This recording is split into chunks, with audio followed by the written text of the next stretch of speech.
On this episode of the AAF Exchange, the Fed's next move, and an in-house disagreement on the proposed PGA LIV golf merger. Joining us to discuss all of this is AAF President Douglas Holtz-Eakin, and later on, policy experts Fred Ashton and Jeff Westling. Doug, thanks for joining us. My pleasure. Finally, I get to do a podcast where Angela says, can't tell me I can't talk about sports. So, I'm happy. Yes. How are you doing? Well, I'm chronically grumpy, so yeah, I'm fine. Yeah. So speaking of grumpy, it's time for everybody's favorite segment, your reaction to something going on. So what's on your mind? It's the National Assessment of Educational Progress one more time. Over the years, we've written a lot on the sort of poor performance of the K-12 education system and looking at 4th and 8th graders, and like a quarter to a third of them just are not getting educated. Well, we got more recent data this year, 2023 data, on 13-year-olds tracking the long-term trends. And both math and reading attainment was down. Math is down to the lowest level since 1990, so we've given up 30 years of progress. Reading's down to 2004 levels, so about 20 years of progress. This is just a disgrace, and what I don't understand is why there isn't more conversation about it. Yeah, I mean, it seems like this matters for the future of our economy, especially as we're trying to compete in a global economy with other countries that have a lot higher education scores than us. But like, what are the main causes here? What's contributing to this? I'm not smart enough to know that. I mean, yeah. we worry a lot about the recent decline being the pandemic, having the schools be shut down, working remotely. We saw drops most dramatically at the low end of the spectrum, so relatively poor performing students got much worse than the high attainment students, so they must be better able to work from home and do the education. But even prior to the pandemic, we'd had this sort of long-term failure to improve, and there's a lot of finger pointing about this. I'm not a K-12 expert, but it seems to me that we ought to have a higher level discussion nationwide about having our schools work. Yeah, I mean, it matters, and I can't. And to your point, I can't believe that more people aren't talking about this, which is kind of astonishing in a way. And it's in these data as well. If you go and dig through them, the level's not very satisfactory. Talk about the median or the average, as I did. But the inequality in educational attainment is astonishing. And we talk about inequality about everything, incomes and health and exposure to poor environments. But we don't seem to talk about the educational inequality as much as we should. Yeah. What is there? Is it a geographic? Is it all across the board inequality? Is it a geographical divide? What? You can split the data geographically. You'll get suburban schools sort of doing better, urban and rural doing worse. Interesting. You can split it north, south, east, west. You can split it almost any way you want. Sure. There's just big differences. Interesting. Well, that's something that hopefully we start hearing a little bit more of as these numbers keep coming out and are not good. Yes. All right. Last week, as expected, the Federal Reserve paused interest rates. The obvious question now is how long this pause will last. Chairman Powell testified before Congress yesterday. I think again today, if I'm not mistaken. Do we think we'll learn anything on the future plans in today's testimony, or did we learn anything in yesterday's testimony? Well, he certainly woke everyone up yesterday. He emphasized repeatedly that inflation remained too high, that it would take time for it to come down, and that if you looked at the dot plots, each of the members of the Federal Open Market Committee delivers 4 times a year their expectation of the level of interest rates in the future. If you look at those, the plot of those dots, it looks like there are 2 more hikes in those data. So on the minds of the people who are making the decisions are higher interest rates in the near future. That says July they probably hike. Maybe they go again right after that, or maybe they're going to do it every other meeting now. He emphasized we've done a lot. We're going to do more as needed, but with the pace of it may be more moderate, so it might not be every meeting. Yeah, I mean, one of the most intriguing things that came out of the reports on the pause is he's maintained unanimity again. Again, there was a lot of speculation by people like me that this was really a way to keep the less hawkish folks on board, take a meeting off, don't raise rates, look at the data, and see if they're right. They make their case, and we see some cooling. It didn't happen. So we got the May CPI data just prior to the meeting, but it was too near the meeting to change those dot plots, too near the meeting really to change the decision, because they like to signal what they're going to do and not surprise people. So if you go back to the April CPI report, we had this moderation in shelter inflation, which came down to an annual rate of 5.5% for that month of April. That looked like big news. That's been the source of a lot of the inflation pressure in the CPI. So maybe that's finally turning around. We can celebrate. And so what they essentially did was send the message they're going to skip a meeting and wait and get the data. And what happens? It goes back up to 7%. So I think, he got the unanimity, but he also laid down the message that we're going to be unanimous again next month and we're going to go up. Yeah, interesting. What's your prediction about what will happen at the next meeting? I mean, will the Fed raise, cut, or hold, do you think? I think they go up 25 basis points. I think that's pretty much baked in the cake at this point. I thought they should raise at the June meeting. So that's my personal belief. My prediction was they wouldn't, and they didn't. I now think they both should and will raise in July. Interesting. Do we know if they're still forecasting a recession here, or a couple of, later this year, or do we have to wait for the minutes on? We have to wait for the minutes. What we've seen in the past 2 minutes that are out, so you're going back 3 meetings now, but the staff forecast is recession in late 2023, sharp decline in inflation in 2024, so next year. That's a sort of forward-looking view of the universe. Despite that, they raised at both of those meetings. I would be shocked if they didn't have the same staff forecast, broadly speaking, and this time they didn't raise. But the real news would be if you get the minutes and they've somehow taken that recession forecast off the table. If the staff thinks the economy is not actually going to go down, then the case for additional hikes is even stronger. So one of the, on a side here, one of the funny takeaways I saw yesterday's testimony was a few members of Congress asked him about his Grateful Dead concert trip, where obviously he was pictured there, but some members of Congress actually asked him about that in his testimony.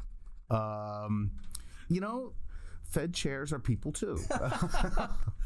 But we now have a Swiftie for AG and a deadhead at the Fed. We might want to survey the musical taste of the remainder of our policy leaders. What does Janet Yellen listen to? We need to know. I mean, I didn't realize that economists left, were real people. I thought you just, did your numbers and that was it. Thanks, Kyle. All the digs you've gotten into me in these last few, I had to go there. All right, let's end with your favorite part, the trivia of the day question.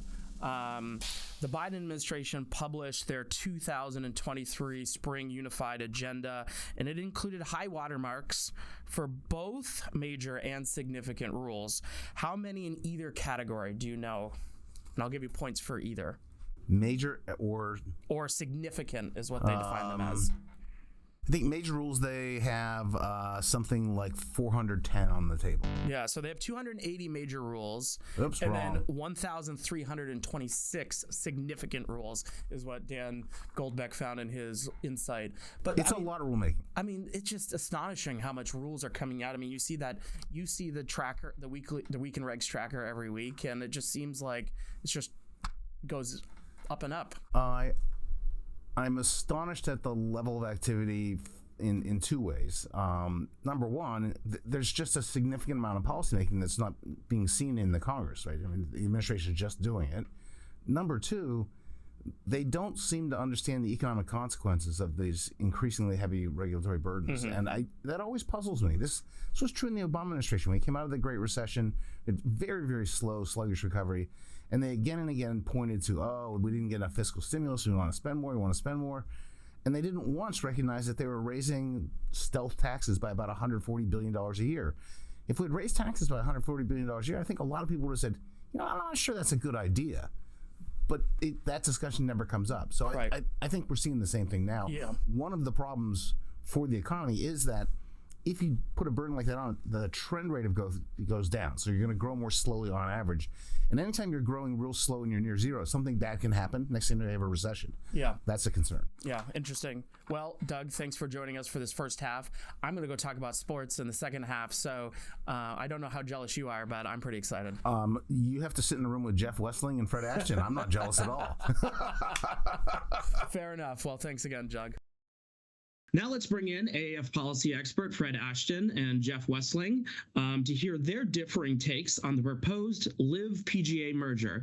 Thank you both for joining us. Thank you, Kyle. Thank you. Fred, it's your first time on the podcast, so we have to welcome you, and hopefully you're excited to talk with us today. Very. This is a great topic. Yeah, Jeff's been here before, so, and I mean, you're right. So this is a great topic. Finally, Angela cannot veto us talking about sports on the podcast, and we finally found that angle, which is awesome. So, Fred, let's start with you. Walk us through why you believe the PGA LIV proposed merger raises some of those antitrust concerns that you outlined in that wonderful insight you did, and why you think the DOJ should investigate the transaction. Sure. So let me begin with a little background for the non-golf junkies out there. So in 2022, LIV Golf launched a rival tour for elite professional golf. Now, the tour's relationship with the incumbent tours, the PGA Tour and European Tour, was a very contentious one. But earlier this month, the three tours made a surprise merger announcement in which all the business assets would be combined into one for-profit entity.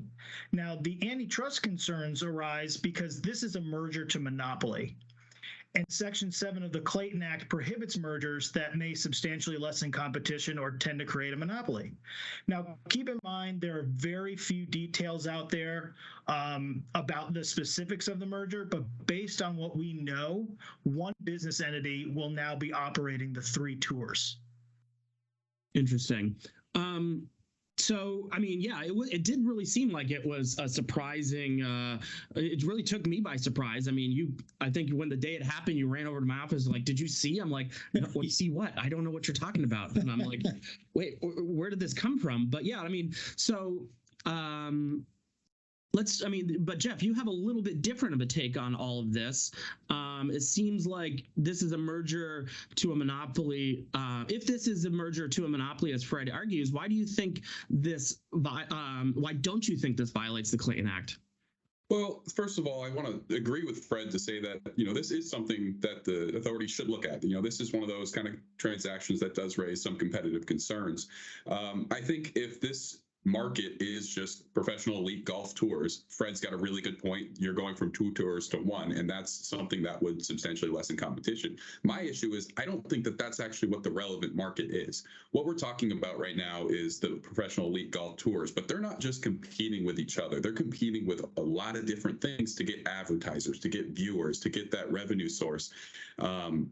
And what we care about with some of these transactions is not so much, let's define the market as any given product, but let's look at the competitive restraints on monopolistic behavior. So what we're looking at is, can a tour, now that they're combined into one, raise prices or lower outputs at monopolist level without any competitive restrictions, any competitive repercussions? What we look at in a lot of these cases is what we call the SNP test. It's a small but significant non-transitory increase in price. If the tour can raise maybe, like, let's say, advertising revenue or advertising costs for advertisers a certain amount, a small but significant amount, and they don't face any competitive repercussions, that tends to indicate that it's a specific market, that they don't have a substitutable product. I would argue that they can't do that, because if they do try to raise some of the prices, advertisers will go elsewhere. They'll go to baseball. They'll go to soccer, right? We got the MLS starting to really become popular. You've got things like professional wrestling, which I know that doesn't seem like a sport because it's not a sport. It's sports entertainment. But you have to understand that these are the kind of things that are competing. And so my point isn't to say that this transaction raises no competitive concerns. My point is to say that I think that there are other competitive pressures on this firm that makes me doubt that this is just going to be a market of professional golf tours. Yeah, I mean, Fred, it does really seem like, baseball and golf season line up pretty, on the calendar if you look like it. So, it does seem like they're competing on all these other sports. So if the merger proceeds, as Jeff outlined, so what are some of the competitive effects of the merger? Are there benefits that will be lost by combining the tours into a single entity? Now, Jeff makes a great point. I wouldn't be surprised if LIV Golf and the PGA Tour made his exact argument. But because of the way LIV operates, that being said, every player gets paid in every tournament they play. That's not the case for the PGA Tour and European Tour. Now, when LIV Golf kept poaching players from those tours, the PGA Tour was really forced to adapt because of those competitive pressures. They've expanded their player impact program from $40 million to $100 million. Now, this program is designed to compensate players who bring in advertisers and viewership to the PGA Tour. The PGA Tour created an earnings assurance program and travel stipend program that guaranteed a minimum salary and subsidized travel expenses, something the PGA Tour has never done before. And because of LIV's much greater tournament purse sizes, the PGA Tour responded in kind and boosted their tournament purses from $367 million to $427 million. All these changes were directly related to the new competitive threat in elite professional golf, and they could all be at risk if the tours are allowed to merge. Interesting. Well, yeah, but Jeff, on the other hand, you've argued that there could actually be some pro-competitive benefits to that merger. What are your thoughts there? And also, do you foresee consumers overall benefiting or losing if the merger is approved? Well, it's a great question, and it's one that the courts are going to have to look at as they're looking at this merger. And, I think Fred brings up a lot of really good points.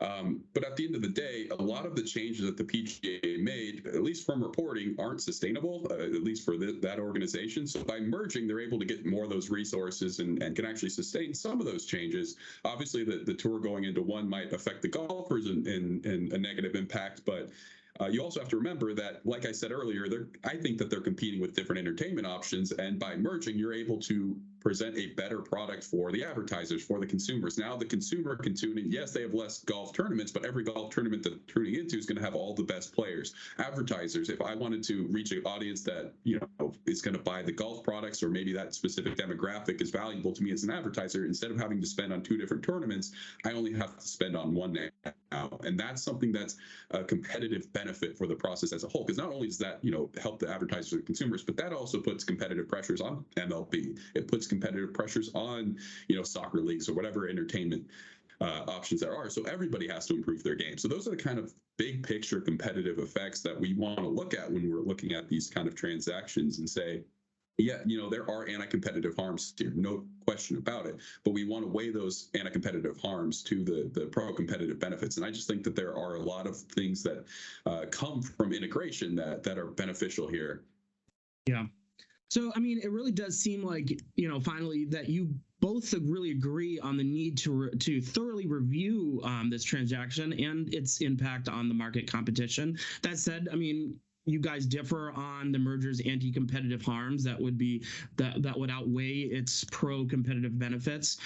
Fred, just quickly summarize your case on why you think they do, and then Jeff, please, walk us through your case on why you think the benefits would outweigh the costs.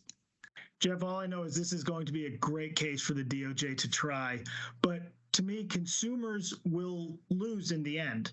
There'll be fewer tournaments to attend, less golf content to consume, and to me, elite professional golf is the proper relevant market.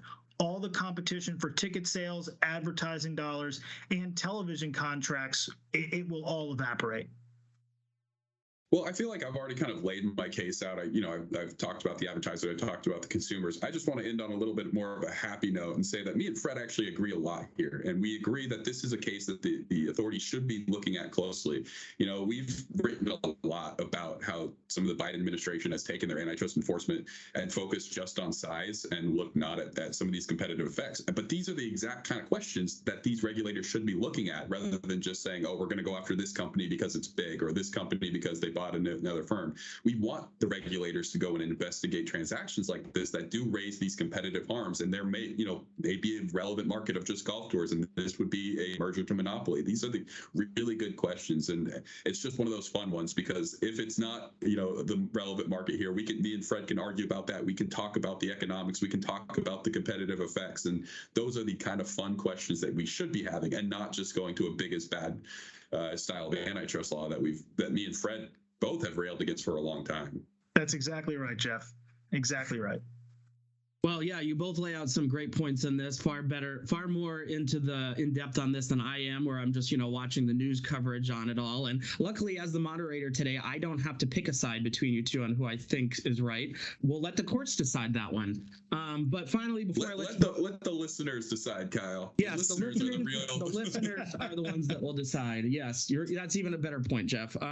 But okay, final question before I let you both go, only because I need to know what your guys' biggest takeaways of those past weekend's U.S. Open was. I'll start with Fred. He's the golf expert. It was great to see Wyndham Clark strut up 18 to a victory. I mean, the course is what it is, but West Coast primetime golf here on the East Coast was awesome. Oh. I would agree with both the statements there. Wyndham Clark started to look like he was falling apart a little bit at the end, and some of those big fairways helped him out, but it was great to see him pull it through, and you just love to see the emotion right after he hits the putt. But I think the bigger takeaway is that we need more West Coast golf, because starting a 6 p.m. tee time, you can crack a beer, go to the bar, watch the game, watch the tournament. Oh, there's nothing better. Absolutely. Listen, we can all agree on that point. Yes. I mean, there has to be one major on the West Coast every year for us where, I can leave work and I get the best golfers as I'm leaving work on Thursday and Friday. And then on, Saturday, I can go play my round of golf in the morning and then get home just in time for the big guys, the leaders to tee off. It was great all weekend. So, yeah, we can all agree on that point. Absolutely. Well, thank you both for joining us, and we'll have to keep watching this case as it unfolds and maybe have you back on to discuss some updates. Thanks for having me. Thanks, Kyle.